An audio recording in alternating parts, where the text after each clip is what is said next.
The operation for Hawija is in its final stages. We have seen in the past that even though there are victory announcements like this one, the fighting is usually not quite over. And also in the case of Hawija, there are still reports of some pockets of resistance of the Islamic State group in the northeast of the city. So we will likely still see some combat in the coming days before the area is completely liberated.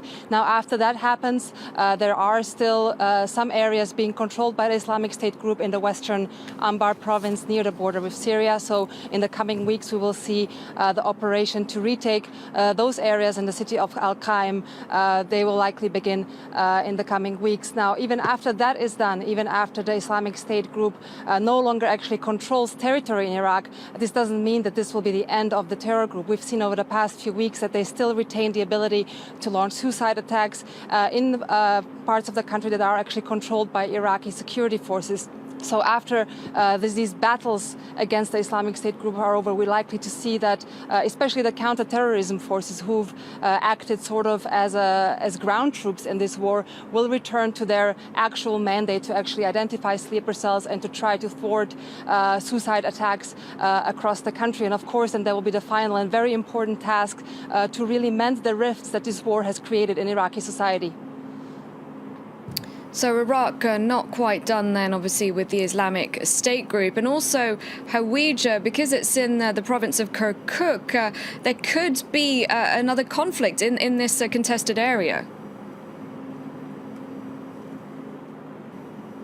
Indeed, because in fact the forces that have been battling the Islamic State group are really diverse. They have their own interests, and these different, oftentimes conflicting interests are likely to become more pronounced now that they don't face a common enemy anymore.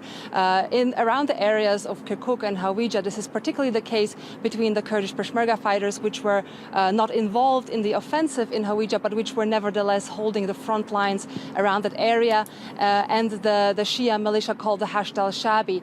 These two groups have really a lot of tensions, which have further been exacerbated by the Kurdish referendum, which was held on September 25th.